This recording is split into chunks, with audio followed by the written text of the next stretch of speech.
Le Saint-Esprit est le consolateur. Dans Jean 14, verset 16, Jésus va dire « Et moi, je prierai le Père, et il vous donnera un autre consolateur afin qu'il demeure éternellement avec vous. » Jésus présente le Saint-Esprit comme un consolateur. Dans d'autres versions, il est appelé un autre défenseur. Quel que soit le mot choisi, défenseur ou consolateur, ces deux termes renvoient à l'idée d'une personne qui est à vos côtés, qui vous soutient. Et c'est exactement ce que fait le Saint-Esprit. Il est à nos côtés pour nous soutenir, nous encourager, nous relever et nous restaurer. Nous passons tous dans notre vie par des moments de tristesse, des moments où notre cœur est dans la peine à cause d'une situation. Peut-être même qu'actuellement vous traversez une telle période, une situation qui vous rend triste, qui vous fait pleurer la nuit, des situations où vous pleurez intérieurement sans que personne ne voie vos larmes. Votre cœur est dans la peine. Et souvent, lorsque nous traversons ces moments, nous avons l'impression d'être seuls, comme enfermés dans une solitude intérieure. Nous avons l'impression que personne ne nous comprend vraiment.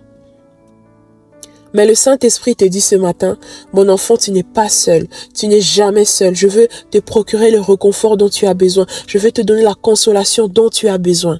Lorsqu'on est triste, on est souvent concentré sur sa tristesse. On est renfermé sur sa peine et sa souffrance. Mais ce matin, le Saint-Esprit veut que tu te concentres sur lui, que tu t'abandonnes à lui, que tu te plonges dans son amour. Une goutte d'eau n'est rien face à un océan. Ta tristesse n'est rien comparée à l'océan de son amour, car son amour est plus grand que ta tristesse. Son amour est plus grand que ta peine. Lorsque tu te plonges dans son amour, ta peine disparaît, ta tristesse s'efface, tu reçois sa consolation. La tristesse est remplacée par la paix et la joie. Quelle est donc cette situation à laquelle tu penses et qui te rend triste? Est-ce un manque? Est-ce ta maladie qui te rend triste? Est-ce ta situation familiale? Est-ce le manque de travail? Est-ce ta situation financière qui te rend triste? Est-ce le comportement de ton enfant ou d'un membre de ta famille qui te rend triste? Comme un enfant qui s'est fait mal et qui pleure a besoin des bras de ses parents, de son père ou de sa mère pour être consolé, toi aussi tu peux trouver refuge dans les bras du Saint-Esprit. Ce matin, ses bras sont tendus vers toi. Ils sont disponibles pour toi. Et c'est à toi de décider de faire le premier pas pour recevoir sa consolation. Lui, il est disponible.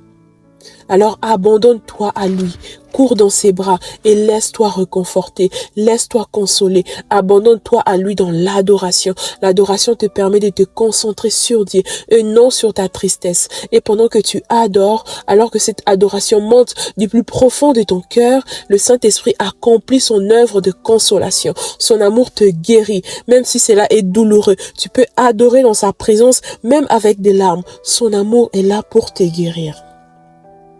Prie avec moi. Saint-Esprit, merci d'être toujours là à mes côtés. Merci pour tes bras tendus, toujours disponibles pour moi.